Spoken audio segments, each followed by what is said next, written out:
Hello everyone, welcome to the Net Online. Thank you guys so much for joining us. We're going to kick things off as we always do with a short video clip that will correspond with our message today.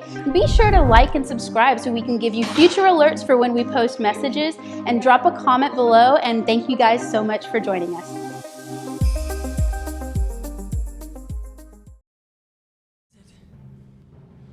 It's a bird cage.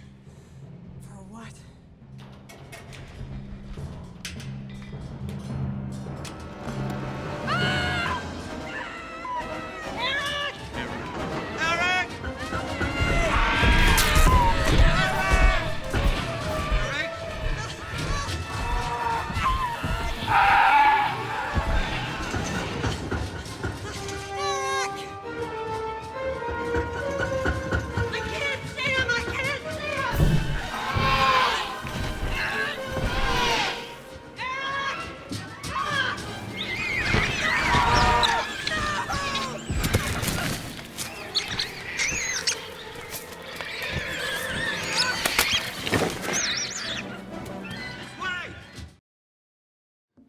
All right. So that sounds a little loud to me, unnecessarily loud. So he's bringing me down right now, right? So, hello, testing. Is that better? Not too loud? Okay. But loud enough to hear it easily. All right. So let's go ahead and begin this conclusion tonight and pray. And Father, we just thank you for your word, and Lord, for the truth, the witness of creation. And Lord, we trust you to speak with us, to illuminate our hearts, to reveal truth to us, that if any of us here are still affected or influenced or with the cultural propaganda, that Lord, we would be able to rise above that and to continue to embrace your word, to embrace Genesis 1:1, that in the beginning God created the heavens and the earth. And God, we're satisfied with that. And we pray this and commit this time to you in Jesus' name. Amen. All right, so, and I forgot my water too. I don't know, I'm just kind of a little loopy tonight. Maybe I shouldn't have worked out right before I was training for Big Bend. Right before the meeting, yeah. All right, so tonight, kind of a fun topic, dinosaurs and man. That's kind of where we're going to emphasize, focus. We're going to kind of be a little broader than that. But there's not a lot of evidence, if you will. When you look at the fossil record, you don't find human bones with dinosaur bones. And so you don't really find many mammals with dinosaur bones either, although you do see some in the fossil record where they coexisted, at least in the way they were buried. So what you have to remember with the fossil record is that it's sequential burial of ecosystems, right? It's not a sequence of evolution. It's a sequence of when these assemblages were buried. And so often these fossil graveyards, which are all over the world, which we kind of looked at this, are mixed with all kinds of animals and creatures that normally don't even live together or coexist in the same ecosystem because they were buried in a catastrophic environment. Does that make sense? And so the way the water rose and the way that the tsunamis came and the volcanoes and all the things that happened during the cataclysm, there was a sequential burial, and then you think of it like pulsating. So you have waters rushing on the continent, rushing back off, rushing back up.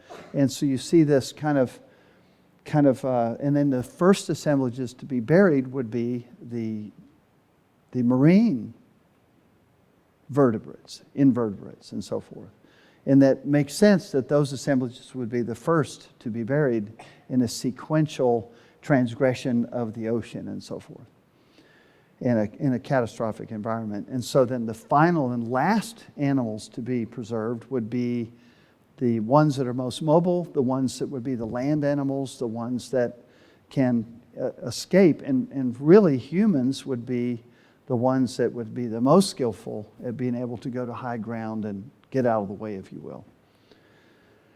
So The challenge is that when you think of a human being, and the other challenge is that if we were to even find bones, and not that they haven't been, but if we were to find them, and scientists under the current dogma would reinterpret them as something else, because it does not fit with their paradigm. Does that make sense? Even if we found something that was very compelling from an evidence standpoint of humans coexisting, say, with the era of dinosaurs, it would be explained away immediately because of the presuppositions, because of the bias that is within the scientific community. They're just going to interpret it differently. And it's like the book I was referencing, Bones of Contention.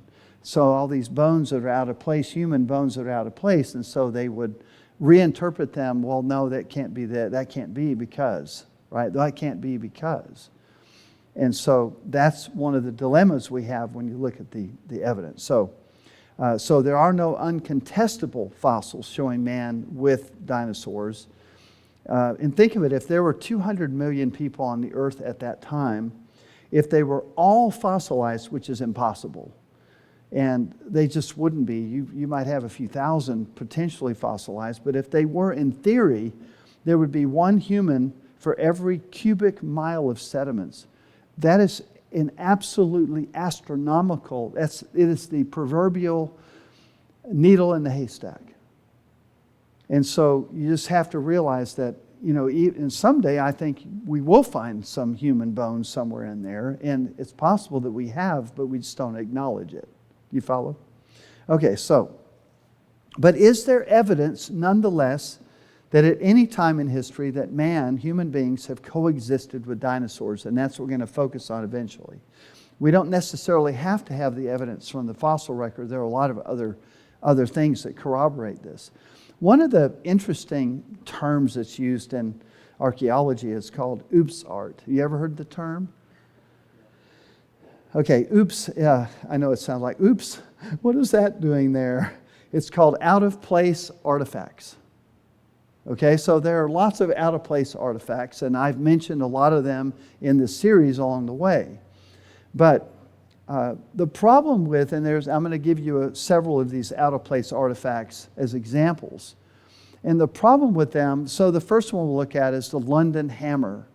It was found, that's the one in the top right. It was found in 1936.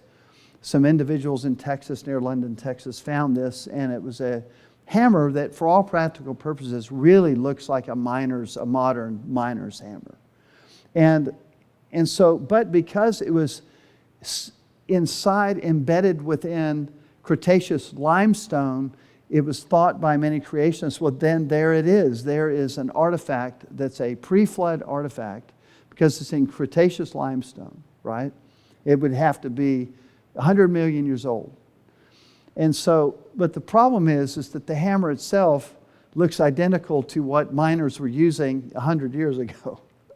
And so my suspicion is, and I'm not going to be duped. I don't want to be brought into the whole construct of sensationalism or to say this is it, this is proof, when in fact it may not be proof at all.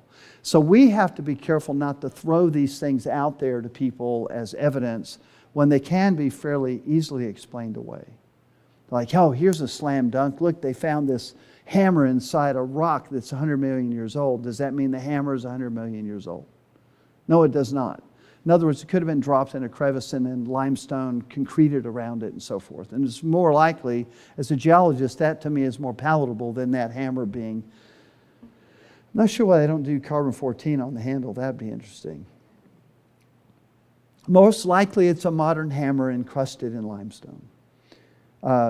There's a mysterious metal. Now some of these are pretty interesting. The one on the bottom right, tiny. You see the scale next to it, like an inch long little piece of metal that it's a mysterious metal, crafted metal object. It was found in a coal seam, and a coal seam that's millions of years old, hundreds of millions of years old, in Mongolia, and it is a unique alloy. It's not made of metals that are necessarily in a combination we would be familiar with. So it's a mysterious object found in coal. That would be an oops art, right? Out of place artifact. This one's really interesting. The iron mask looks like the face of a man. It was also found in a coal seam. There's all kinds of things they're finding in coal seams. But one is this iron mask. It was found in early 1900s. Again, a coal seam which would be allegedly millions of years old. So where did this thing come from? It's obviously man-made. So all you can do is speculate. The problem is somebody can say, I found this in a coal seam, but it doesn't mean it was corroborated or that there was somebody else there to see it. You say, well, I found this, we were digging in a coal seam.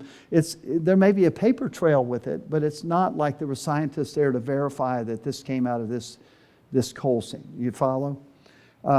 It was a long time ago that it was found. There was a bell found in 1944 in Pennsylvania in a coal seam that's supposedly 250 million years old, but this bell is fascinating. But again, it's somebody's story. And we can't really build a case based on somebody's story. And that's my point in this. They're intriguing, they're kind of objects of interest. The iron pot is on the right-hand side, and that's a story signed, probably notarized that, yes, indeed, we found this iron pot inside coal. And apparently they were breaking coal apart to feed their stove in the winter, and this iron pot fell out of the coal seam. So there you go. So, but it's interesting. In Genesis 4:22, in the pre-flood period, it says Zillah also had a son, Tubal-Cain, who forged all kinds of tools out of bronze and iron. Tubal-Cain's sister was Naamah. Just an interesting passage. We don't know a lot about the technology that existed prior to the flood, other than they're referenced at times, and this is a reference to pre-flood technology in the Bible itself. But Plato made references, and so there's a general sense. Naomi believes Antarctica, that Atlantis is part of that pre-flood technology. All right, so, and I actually went on Atlantis last week. The submarine that my wife and I took in Cozumel was called Atlantis. And it went 100 feet deep. It was a legit submarine. First time ever been on a submarine, or at least one that was operational. I've been on submarines that were museums. All right, so let's talk about dinosaurs and man. So, the other thing, is it plausible for man to have coexisted with dinosaurs that we now see fossilized? And I believe it is very plausible, especially in light of the soft tissue that we're finding in the fossils. Not just the dinosaurs, the T-Rex, a lot of the big bone dinosaurs that they're finding it very reproducible, that a lot of these dinosaurs have soft tissue, blood veins and so forth, still inside them, deep inside the bones. And now that they're looking for this, they're finding it throughout the strata. From the deepest strata to the highest strata, they're finding these soft tissues preserved and they're non-fossilized. But yet they're in these sediments that are allegedly hundreds of millions of years old. And so it's not a stretch, it's not a difficult deduction to say these dinosaur bones just simply haven't been there that long. Just using the laws of forensics. How long can DNA, you say, well, could we clone a dinosaur? Could we, well, they're finding pieces of DNA in these dinosaur bones, but they're so broken up and shattered that there's not enough there to create a DNA string. Like in Jurassic Park, they took frog DNA and filled in the gaps. Well, the gaps are a lot bigger than that, and there's more of them, okay? So it's just not plausible to be able to take the fragments of DNA in these dinosaur bones, which would be really cool if they could find a complete strand of DNA, but they're not there. They've deteriorated. And even DNA has a half-life as far as the speed and rate at which it deteriorates over time. And so it's the fact that they can find any DNA at all in a dinosaur bone is really amazing. And so that would be, to me, at least a logical connection that would make it plausible that man was alive indeed at the time that the dinosaurs roamed the earth. Dinosaur means terrible lizard.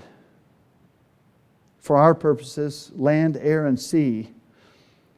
Technically, terrible lizard dinosaurs refers to terrestrial only, but usually we'll refer, like in the clip at the beginning, it showed a flying pterosaur picking up this kid, dropping him into his nest.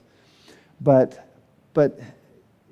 yet we say, well, dinosaurs, in a way, it's like is a form of terrible lizards still alive today that are coexisting with us. Look at the size of that alligator. And that's a Komodo dragon. Those things are pretty vicious. And then I think that's an alligator snapper on the bottom right. Look at that thing. It looks prehistoric, right? So these reptiles are huge, and if they're given long enough to live before we wipe them out or we kill them or harvest them for, boots, they can really get big. And so I think I saw a video of an alligator or a crocodile or something. It was like 100 years old, and the thing was so big. So the first complete dinosaur fossil was found in 1822, and it was an iguanosaur. Iguanodon. The iguanodons were, they found a whole bunch of them, actually. I don't remember, like 30 of them. But that's the first time that, in a modern sense, we had a reference point of dinosaurs. So what that means is that when you see references older than that in history, they don't use the word dinosaur. If you see a reference in the Bible, for instance, it's not going to refer them to anything as a dinosaur because the word didn't exist before 1822. Does that make sense? So they used other words to explain or to express or describe what we would now call a dinosaur. And I'm going to give you a number of very intriguing examples from history. So these, I believe, when I showed you the alligator and Steve Irwin and the alligators and the Komodo dragon, this alligator snapping, these are like leftover dinos to me.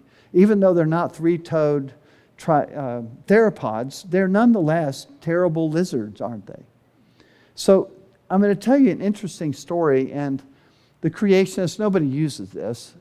If I show you this field trip I took with my family back in about 1991, we were on a camp out in Shannon Rock or somewhere, and in the trip home, there was a spot in a creek bed near Medina, Texas. Medina, Texas is private property. At that time, the owners of the property allowed you to go on the property, and they said there's these dinosaur tracks. So you can go in and look at them and all that, and that's what we did. We went in and I took pictures. Well, you see where Nathan, that's Nathan, by the way, you see where he's pointing. You see the three-toed track? It's a little faint, a little hard to see, but that's what he's pointing at. And then you'll notice Josh, that's my oldest son, Joshua, he's pointing. You see those 4 tracks or five tracks in sequence that he's pointing at? So those 5 tracks fit a perfect stride as I would be walking. About a size 10 shoe. They looked to me like human footprints. They looked like, in the sequence, the stride, the gait of the individual who made those, there wasn't anything else that indicated it was anything except a bipedal individual. It certainly wasn't a monkey walking with his knuckles up in the air.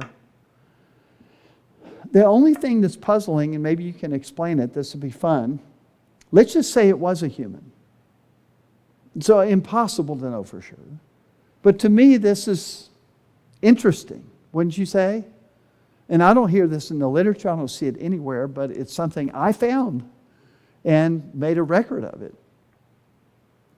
So why would the human prints, since they're so small compared to a dinosaur, and they weigh so much less, why would the human footprints be deeper in the mud when they were made than the theropod dinosaur tracks? Anybody want to speculate? We'll make this our discussion question. Let's run that mic around. Let's just say, what if it actually is human footprints and they had shoes on of some kind, or moccasins or something like that? They had footwear, so they didn't leave toe marks or anything. The ground could have been wetter walking when the person was walking compared to the dinosaur. Excellent. That's it. That's what I would say. If it was a human, then simply the mud was softer. And so it could be even a day or 2 or 3 later that the mud hardened and dried some, and then the 3-toed dinosaurs walked through and they didn't sink as much. Pretty simple. That was the only thing at the time when I saw those that bothered me, but then I thought about it later and I thought, okay. So that was our family trip near Medina, Texas. That place is closed now. It's been closed for many years. In fact, it probably closed soon after 1991, so nobody has access to it. I could find it. I could cross the fence. I hope they don't shoot me. All right, so let's talk about eyewitness accounts. These are fascinating. I find them very fascinating. Of people who have, in one way or the other, described or witnessed that they saw dinosaurs. And this would all be post-flood, because we don't have a record pre-flood like that, other than the few chapters of the Bible in Genesis. So the first one we'll look at is 2nd century account of Roman soldiers slaying of a dragon. So that's the word they would use to describe a dinosaur prior to 1822. They would call it a dragon or a monster or something like that. So here's a reference. Titus Livius Patavianus, 64 or 59 BC. He lived till AD 17. So he would have been more or less a contemporary of the time of Jesus, just before that. He was known as Livy. He was a Roman historian who wrote a monumental history of Rome and the Roman people. So he's a legitimate source. He writes, one African reptile attacked the Roman army of General Regulus. He gives names. According to the Roman historian Livy, he says this, quote, after many soldiers had been seized in the dragon's mouth, and many more crushed by the folds of its tail, its hide being too thick for javelins and darts, the dragon was at last attacked by military engines and crushed by repeated blows from heavy stones. Cool, huh? That's an amazing account from a Roman historian who's citing a specific general and how they responded to this. And you say, well, you know, if he's making it up, he could have gotten in a lot of trouble as a Roman historian, citing a specific general that was present at the time. And so it adds even greater credibility to the fact that he gives names and dates and so forth. Here's another one. This one was AD 23 until about AD 79. So he would have been a contemporary with the early church, the time of the writing of the New Testament.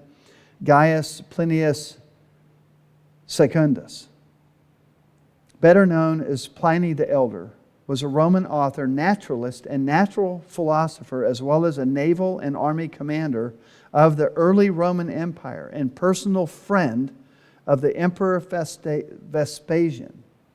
He wrote the following. Now, this is pretty cool.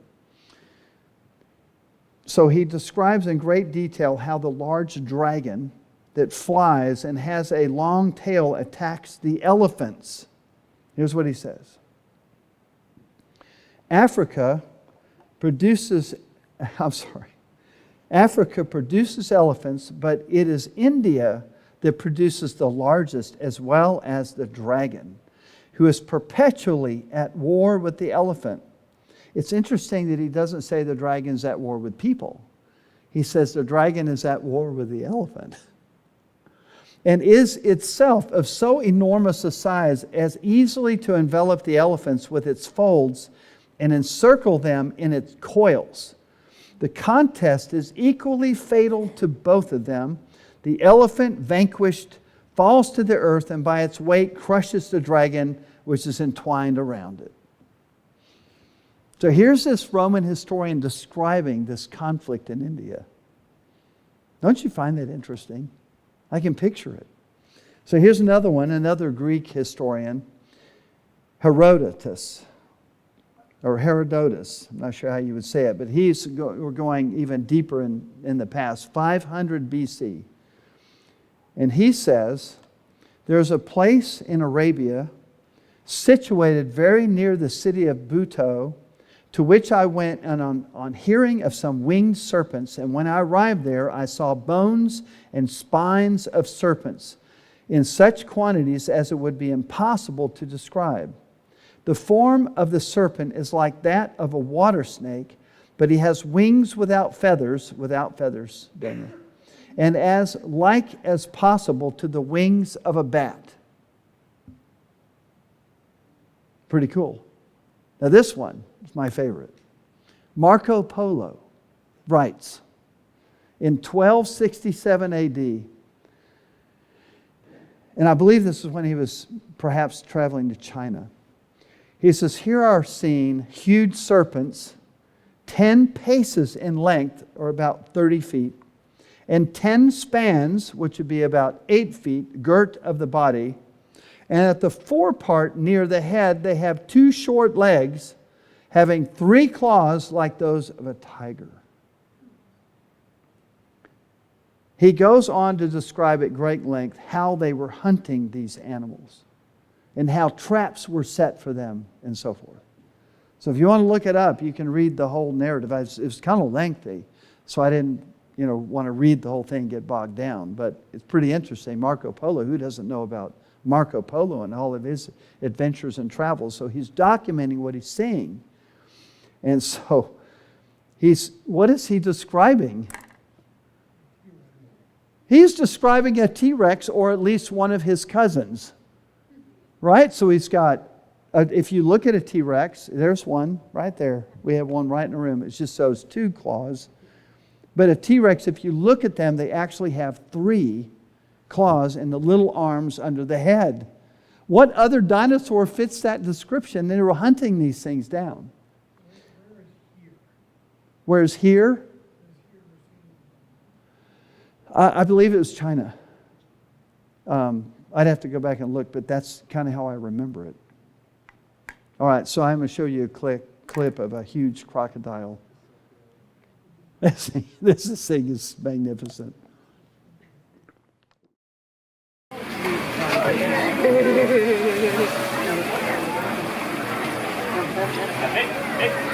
give it. Hey, get that, everybody. That one. Over here. Oh my God. Got a good view. That was great.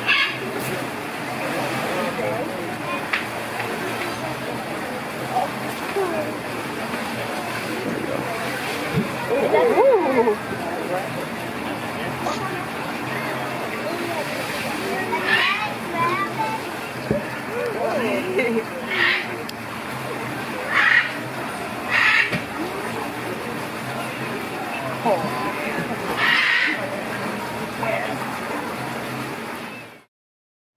All right, so there, and I'm trying to remember who it was, but there was another writer, ancient writer, who was describing that they were actually harnessing some of these animals, these beasts, these monsters, dragons, to do work, much like you would see elephants being harnessed and utilized for work in India.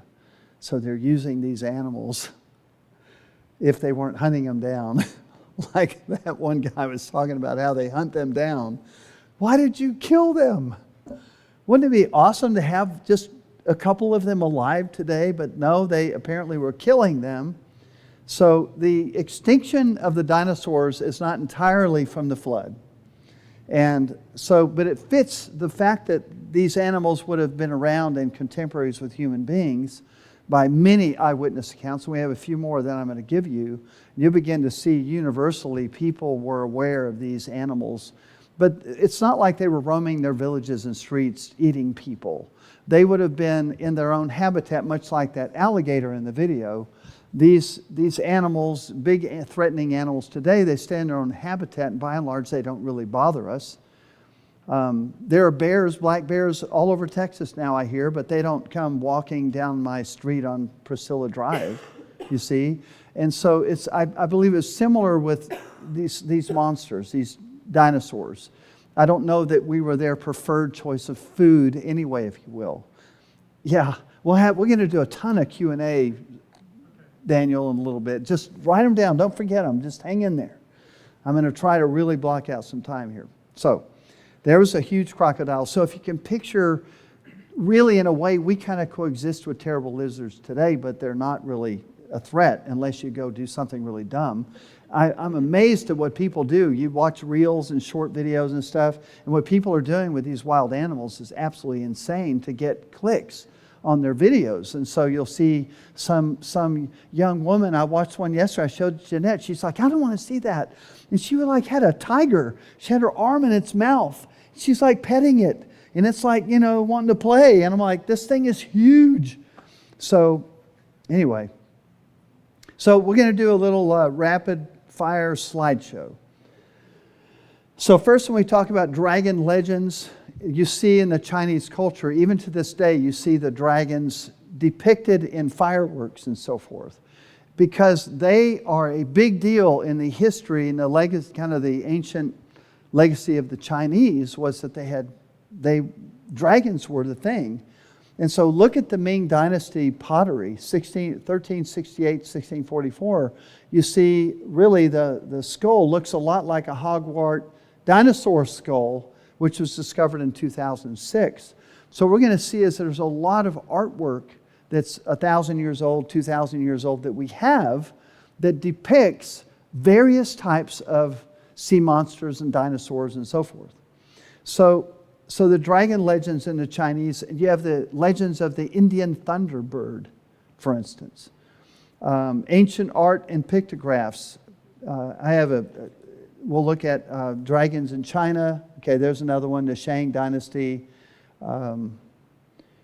Indians in Canada.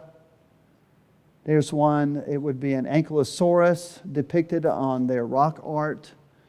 Looks like maybe some sort of snake there near it. I don't know.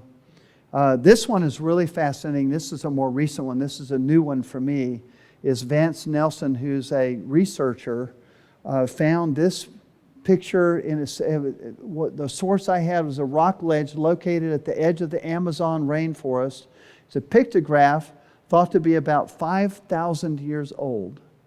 And this was in Peru, Yaman, Peru. But what do you see when you look at that? I see 13 warriors, I counted them, right? I see 13 warriors surrounding what looks like a sauropod dinosaur. Wouldn't you agree with the long neck and the tail and all that? It's a little smeared, but kind of makes you wonder. That's what it looks like to me, and I think that's what most people see when they see that. The Sioux Indians, for instance, when interviewed by ethnologists, described Unkutehi, I don't know, as an immense reptile or serpent with legs. He was shaped like a giant scaly snake with feet and a notched backbone or crest like a giant saw, and had a heavy spiked tail. Sounds like an ankylosaurus to me. They have a heavy spiked tail, right?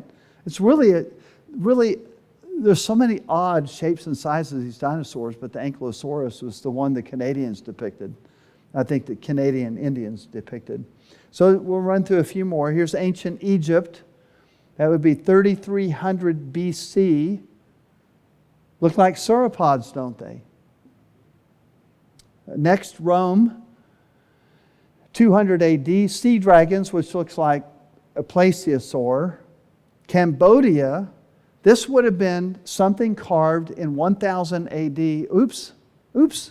Cambodia. That, okay, well, anyway, go to the next one. I know what it is. A Mosasaurus. If we can go back, it's misspelled. I think it's M-O-S.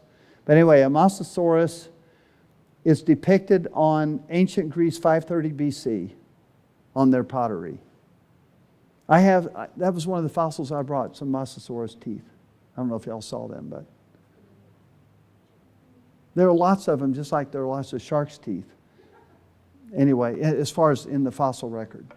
So when they die, that's kind of like what's left because they don't have any, skeletal structure. So the next one is one of my favorite ones ever. Maybe. Nope. Where's my Cambodia? Keep going. Just keep going until we find Cambodia. Yes, there it is. Okay. Cambodia, and that is my daughter. And she is a world traveler, and I told her, if you're going to go to the Cambodian temple, please find the Stegosaurus carving. And she found it. It was way back in there somewhere. But you see, she's standing next to it for scale, and the Stegosaurus has such a distinctive spine, right? These kind of like fins or whatever that are on it.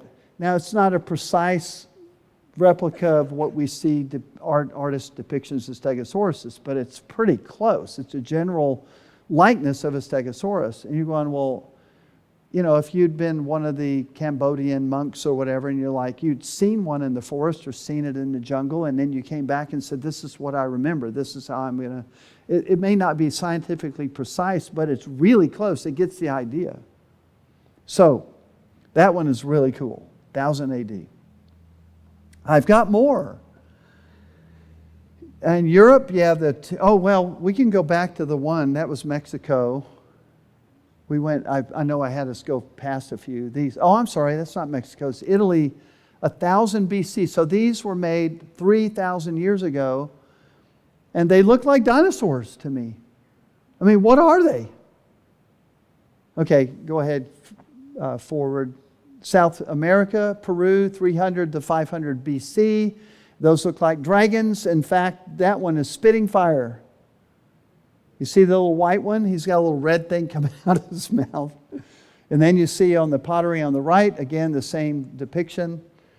These Peruvian Inca burial stones were said to have been made between 500 and 1500 AD. So they're really fascinating, and there's a lot of question about are they legitimate or not. And some of them have been studied in the lab, and the patina on them, which is one of the things you tell from artifacts, it's the kind of the weathering surface. The patina on many of these looks legit. And the problem is that the locals have learned how to make them. So the artificial ones get mixed in with the real ones. But basically though, so you can't assume if you see one of these that's the real thing. But a lot of them are the real thing. And so they're just crazy. They're absolutely crazy. If you look at the one on the top left, I don't know if you can make it out, but the guy is smoking a pipe and he's riding on a triceratops.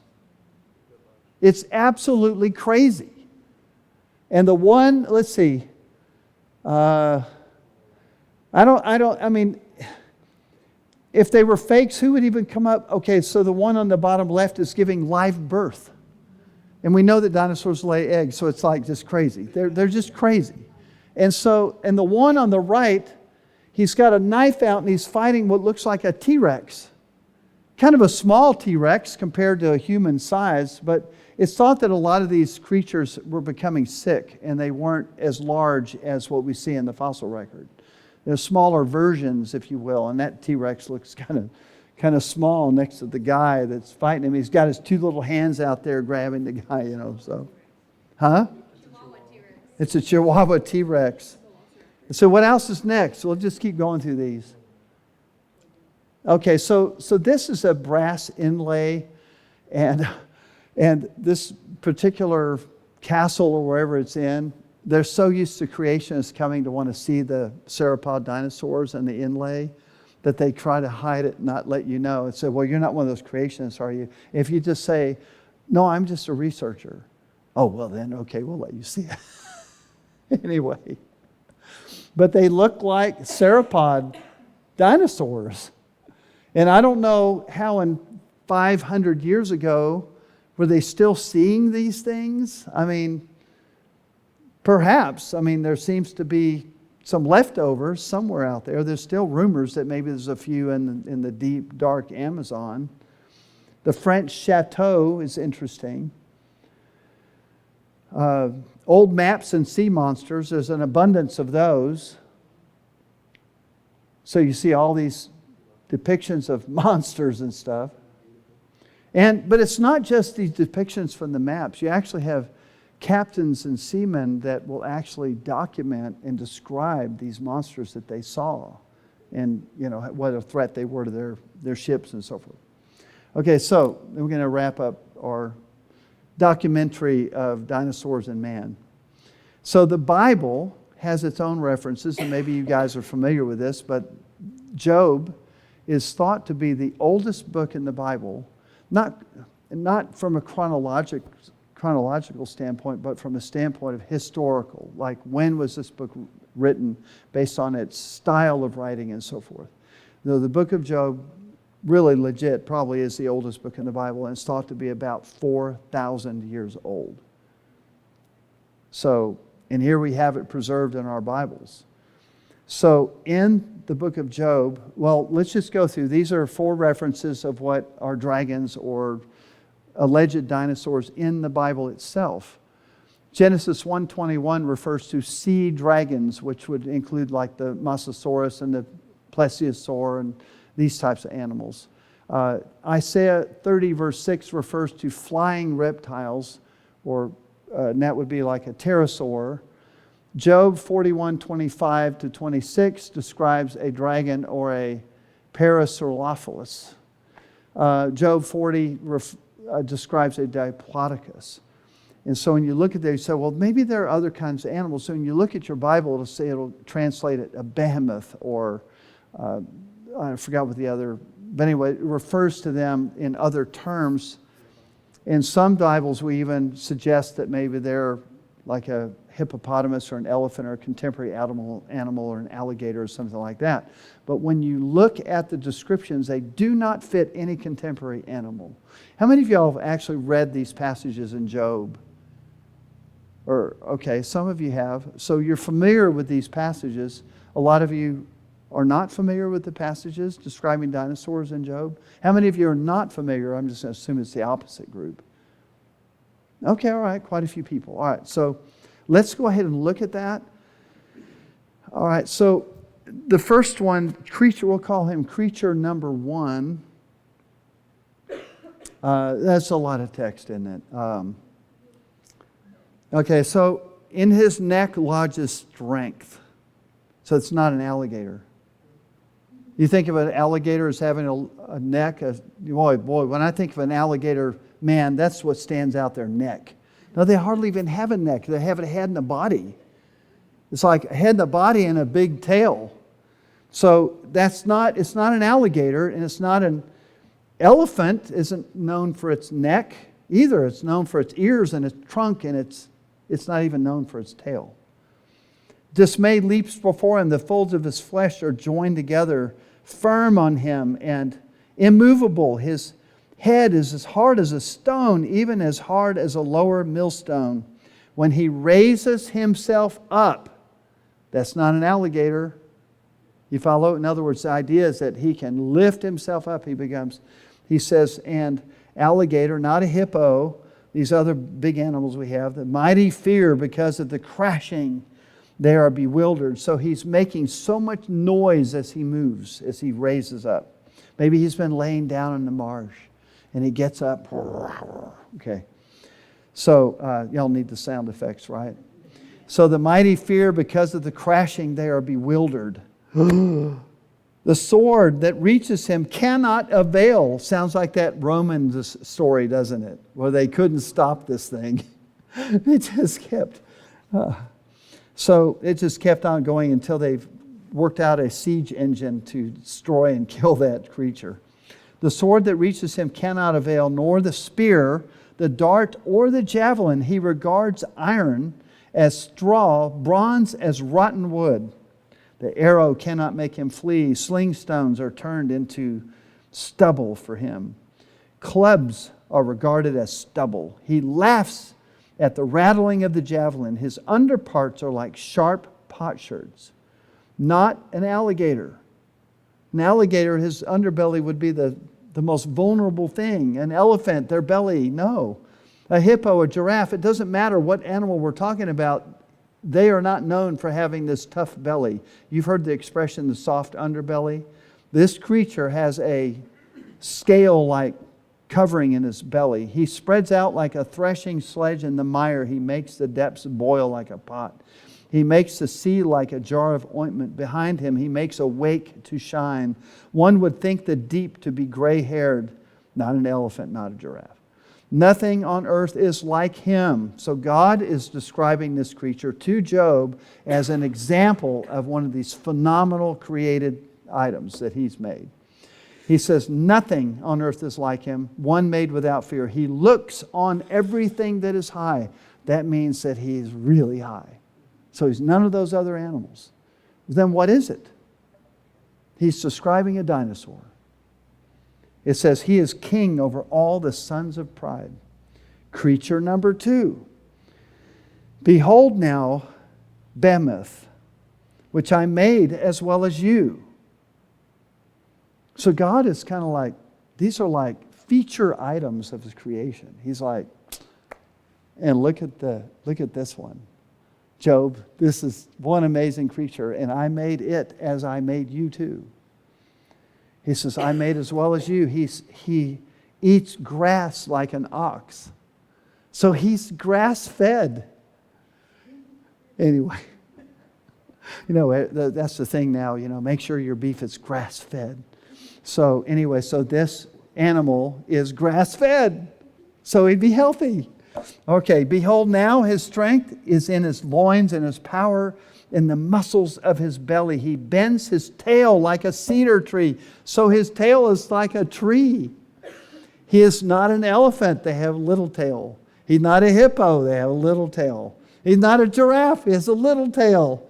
He's not even a rhino because they have a little tail.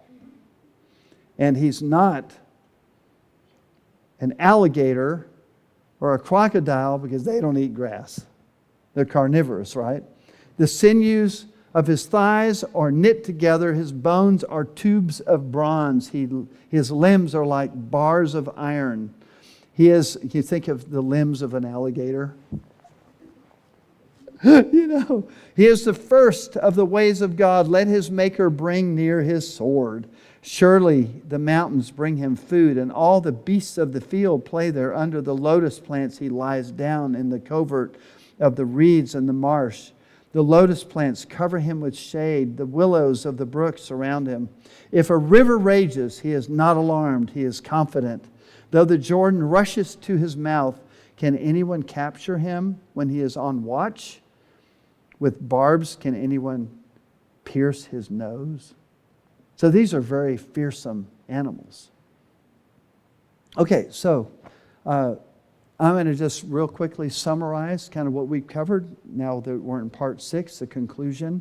We looked at intelligent design. This will maybe stimulate your questions because we're going to have a little Q&A now, and hopefully I can help with any lingering questions you may have. So we looked at intelligent design. If the facts of science or the evidence leads us to a designer, why shouldn't we let it take us there? The fossil record, there are 3 big problems. There's the abrupt appearance in the fossils of trees, fish, reptiles, and mammals, and a lot of other animals and creatures. But there's no predecessor. We're missing the transitional forms. The prediction is a major failure because we should see transitional forms in abundance, but we'll see once in a while somebody will say, well, we found this weird animal and maybe it's transitional. Out of place fossils.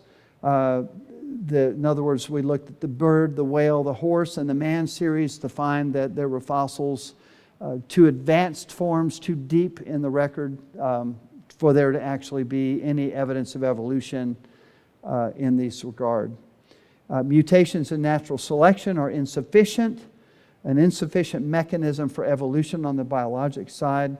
Natural selection leads to less information over time. Mutations lead to deterioration. So they're in fact symptoms of entropy. They're symptoms of the breakdown, not the improvement of creatures and their development.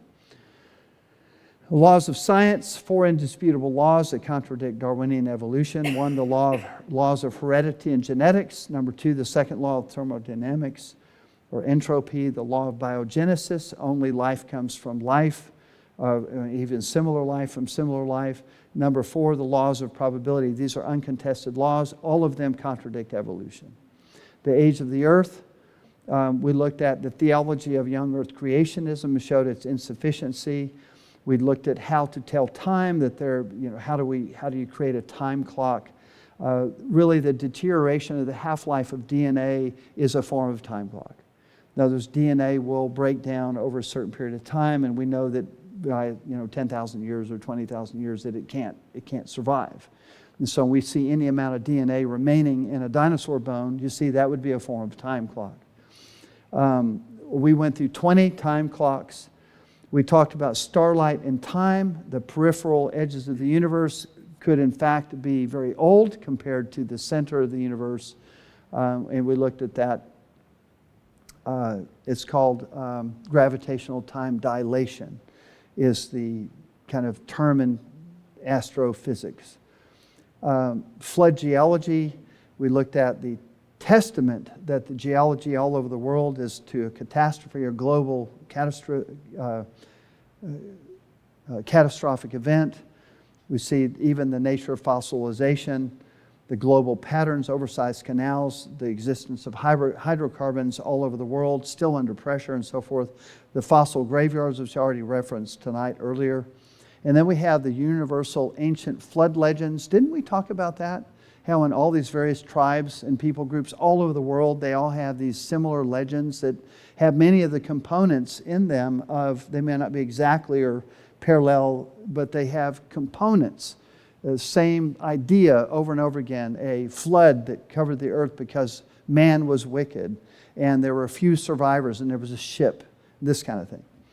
Alternative interpretations, and I know last week after we discussed a little bit, a couple of people maybe wanted to know about the Ice Age a bit more. How does that fit in all this?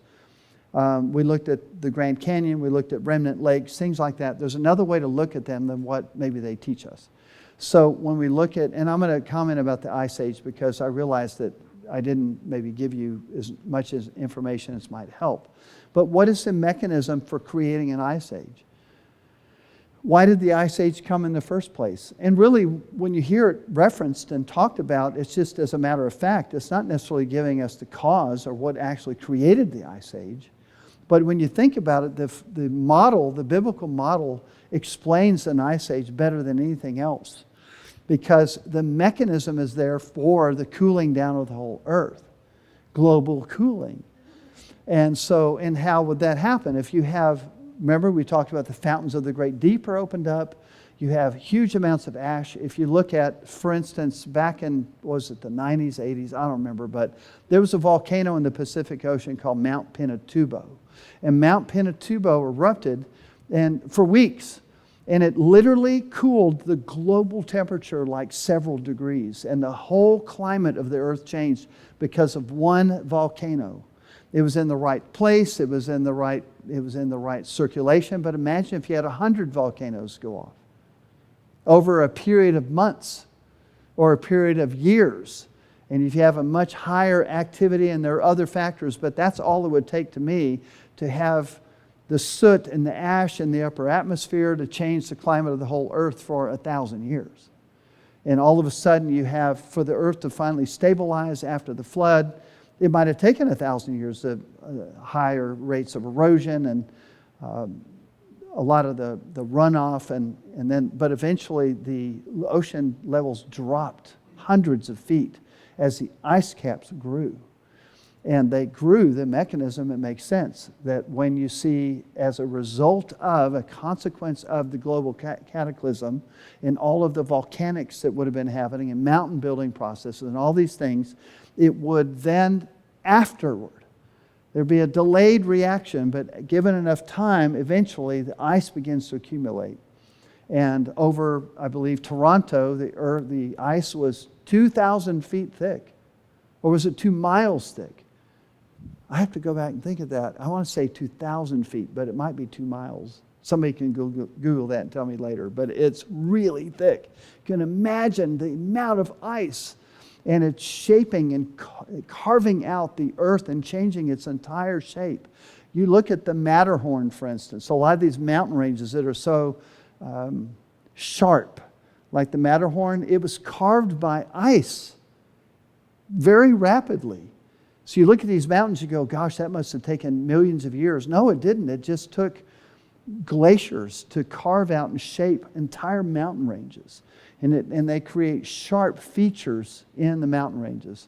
If you go to even as close as New Mexico, northern New Mexico, Colorado, you'll see oftentimes valleys that are shaped by glaciers. They are a U shape instead of a V shape. And so one of the things that the uniformitarian, the evolutionists and so forth would say is that, well, there were many ice ages over many hundreds of thousands of years. But it's not that difficult to have an alternate view of this, and that is simply this, that the ice sheets would fluctuate. And so they would come out and they would retract and come out and retract, come out and retract. And so there would be sequential kind of carvings and stages, if you will, and that would give us the appearance of multiple ice ages when in fact it was just the same ice age. And that's my belief. That's one ice age with fluctuations. Pretty simple. Hopefully that kind of helps understand that the Ice Age was such a major, significant geologic event in our history, and we have human beings that are preserved in the ice. Mammoths and all kinds of animals that were preserved in the ice, so pretty cool. And we have World War II airplanes preserved in the ice that crash landed, and now they're like 200 feet down. They salvaged some of those planes. Some of them were torn up by the movement of the ice.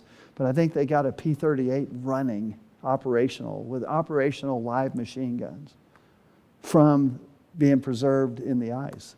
But how did it get down so deep so fast? 50 years, 200 feet, 250 feet or whatever. Okay, so that is my presentation. So let's take a little time. Do you have some more good questions? What you got? Come on, Josh, you got something good. By the way, good to see you guys back with your baby. This is your first public appearance with the baby. Yeah. Go, baby. Hi, Shaylee. I have 2 questions. Yes, sir. So first one, and I'm not saying it's not plausible, but if they're humans coexisting with dinosaurs, Yeah. 2 things, where are the bones? Yeah, right. And wouldn't those dinosaurs also be encapsulated in Ice Age, in ice from the Ice Age? Well, the dinosaurs were wiped out in the flood. That was the extinction event that in the rock record, 67 million years, they refer to it in geology as the global extinction event, okay? So in the global extinction event, which we as flood geologists would say, yes, the global extinction event was the peak of the flood, when the massive amounts of assemblages and ecosystems were preserved and buried, rapidly buried. So, yeah, I mean, I tried to address that kind of in the forefront of this, that that would be a weakness in our argument. And that is that we don't have any bones. But there's a caveat to that, because we don't have, there's a lot of things missing. So, for instance, we're all the mammals. But yet we know there were mammals, because some of them, you see there's one mammal that was fossilized with a dinosaur in its belly. The mammals were eating the dinosaurs. I mean, it's really crazy. So, but yet we don't see very many mammals in the fossil record until later, and most of the mammals appear in the global deposits, if you will. But that doesn't mean they weren't there. It just means the assemblages as they're being preserved, this is how they... And the other kind of speculation is that it depends on how animals sink in water. This makes sense. Humans, when they die in water, they bloat and they float for a long time. And they would have been scavenged. They would have been eaten by the other predators in the ocean. But they would float for a long time, much like fish. That's why fish would be so difficult to fossilize. And the fact that, but I know I talked about fish beds, but they are pretty rare. There had to be just these perfect conditions to be able to grab a school of fish and fossilize them in rock. But generally speaking, that is a real big stretch. The other thing you have to remember is that when we think of dinosaurs in the fossil record, they are a tiny, tiny fraction of the fossils that exist. I mean, we're talking about like less than 1% of the fossils, or even maybe it's less than 5%. I have the stats in the very beginning of the talks I did 5 or 6 weeks ago. That the stats are these animals are so rare in the fossil record. So it's really cool. You find a dinosaur fossil, you can mine them up in Montana or wherever on these ranches. But they're only in certain places, and often, again, they're in assemblages with all these other animals that are catastrophic and they've been buried by water deposition. So hopefully I'm kind of answering that question a little bit. So the other question I had related to something I asked a couple of weeks ago about canyons in the Southwest and sedimentary deposits. Talk about erosion rates, because for the Virgin River to cut down through Zion Canyon 1,000 feet down through sandstone, how long is that going to take? Well, okay, so what we have to think of in terms of how long, we have to think of the environment in which that was taking place. So also, if we're talking about erosion happening soon after the flood, for instance, these deposits are fresh, they've been laid down, they're still moist, they're still wet. And then you also have other things happening geologically. You have uplift taking place. You have subsidence and uplift. And I think I mentioned to you the other day, isostatic adjustment is a geologic term for it, meaning if it raises over here, then it drops over here. And so, without getting too complicated, but if you have uplift at the same time that you have a stream down cutting and the sediments are soft, it is very fast. And it's notorious to see how fast water erodes. I was looking at the canyon lake, the spillway underneath the dam, and there had been flooding, and we talk about flooding. It's nothing compared to the flood of a global flood. But nonetheless, you can see these floods on a local level, and then look at how they cut out rock. I mean, in a matter of one flood, they're literally cutting out canyons. Look at Mount St. Helens. You see literally canyons cut that are hundreds of feet deep in a matter of a month. You know, in the post-sediment, the deposits, the catastrophic environment in Mount St. Helens, 600 feet of deposition, and then 600 feet of canyon making all in one event. So it's really remarkable. So in a catastrophic environment, the rapidity in which canyons can be formed is mind-boggling. Water is so powerful when it begins to downcut and erode. So hopefully that helped without me getting too nerdy. I know I've been nerdy for 6 weeks. I'm gonna be tired of being nerdy here pretty soon. We'll go back to spiritual things. I have a comment on the erosion. Back in 1965, my dad was a part of a flood in Colorado. It almost took his life. If he hadn't have obeyed his mother and kept a promise to her, he would have died.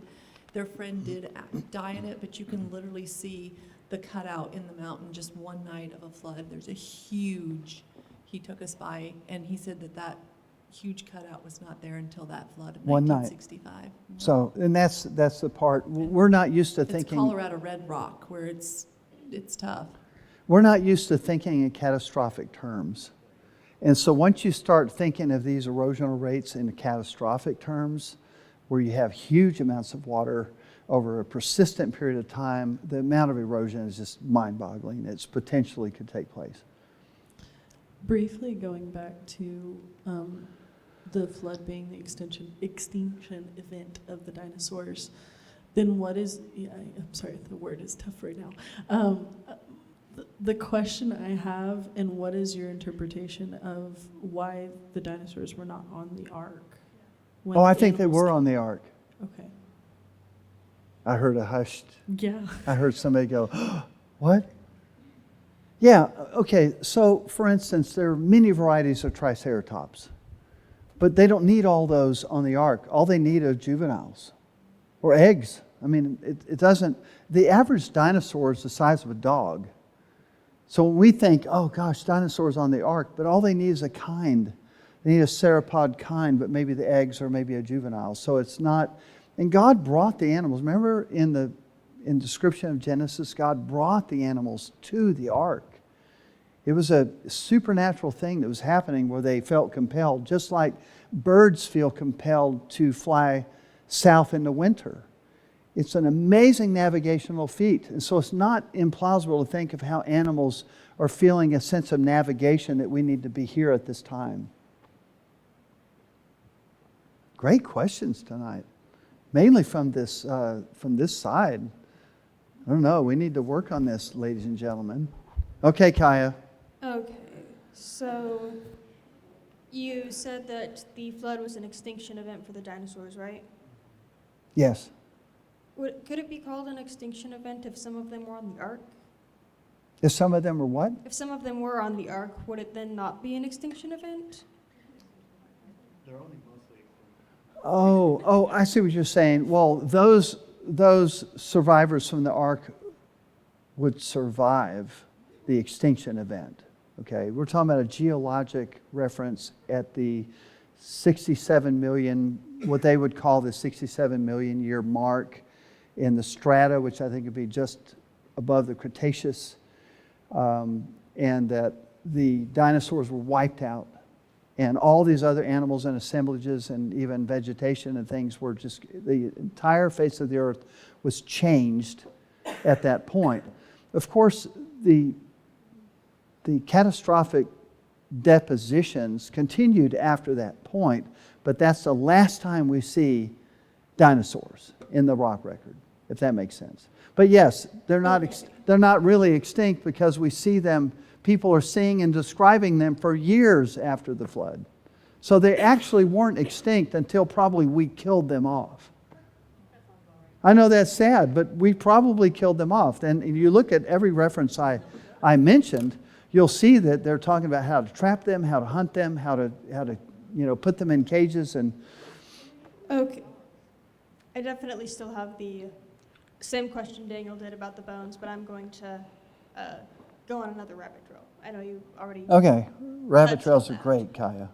Okay, so you mentioned lots of different people groups, post-flood, even post coming of Christ, that had legends, had contact with dinosaur-like creatures.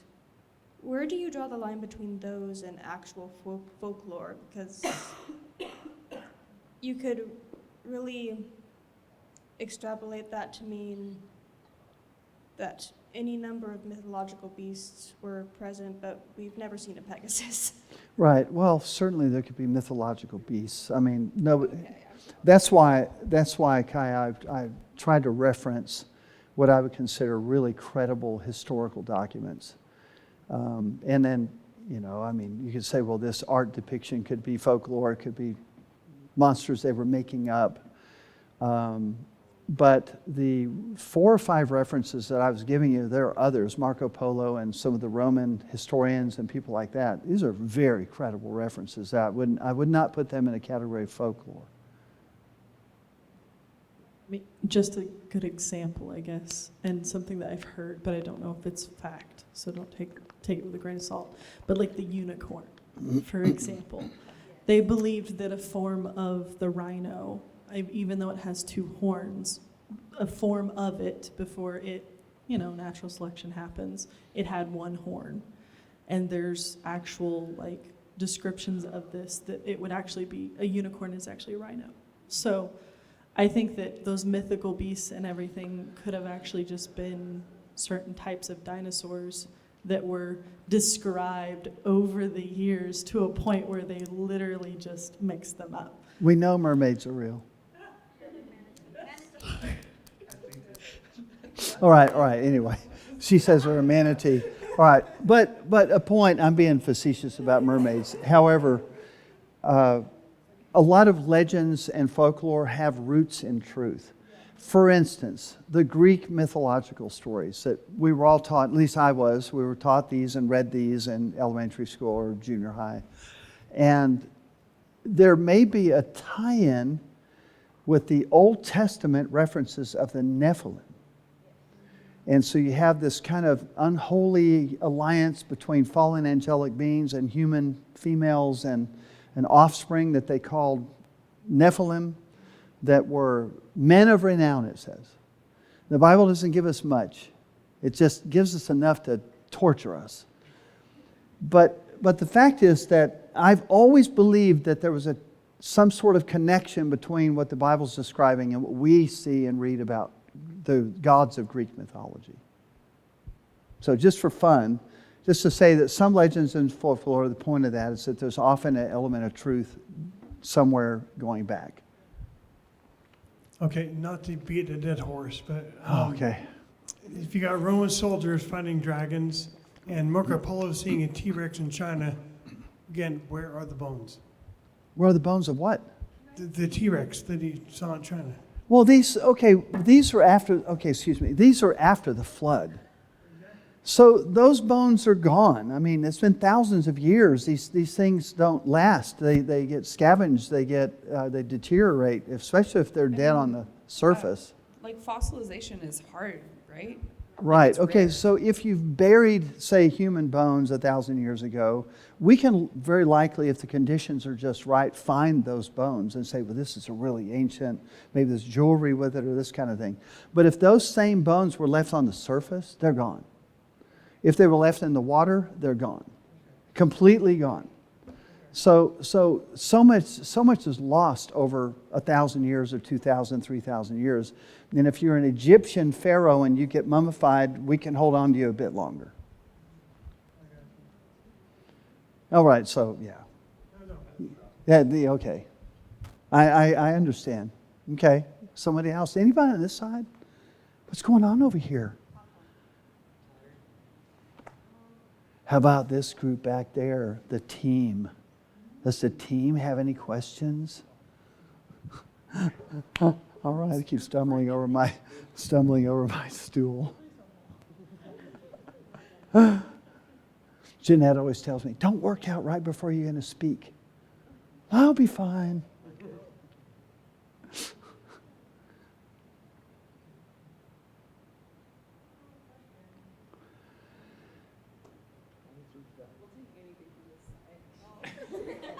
You hear Vanessa? Naomi says, we'll take anything from this I wasn't side. worried about where the bones were post-flood, even though the dinosaurs were depicted in like pictographs and carvings and art and other things that we have. Because, and I don't base this on any fact, but like I would think any ancient or old-timey human civilization has got to be as resourceful, if not more resourceful, than the Indians. Like they're going to use whatever they can use, and anything, again, that's large enough to eat you will remain on the surface and deteriorate away. Like it's not fossilized. So, I mean... It's not fossilized. Yeah. It'll It's disappear. used as tools or jewelry or broth. I don't know. Dust to dust. That's what happens.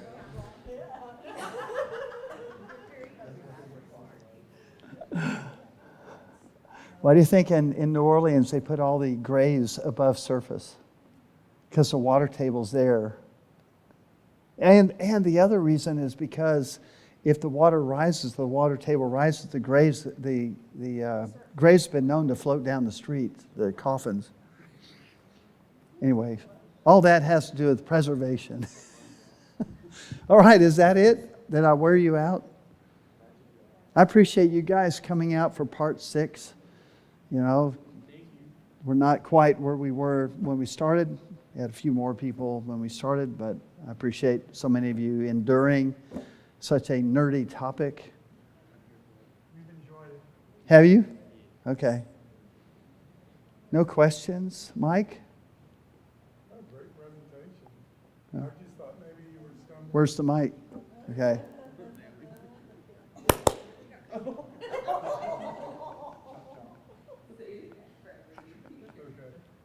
I was just saying, great presentation. You took what is normally a boring subject and made it very enjoyable, so great job.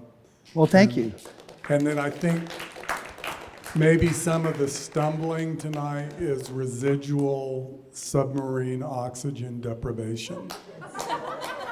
You know, we did have oxygen deprivation on the submarine. So maybe that's part At of one it. point, Jeanette and I were both getting real sleepy, like at about 107 feet. And we're like, really relaxing on this submarine. And I thought for a minute, maybe we were going to die. And then I looked around to see if I see everyone else on the submarine getting sleepy, I know we're in trouble. But they were all fine, so I thought, I don't know what our problem is.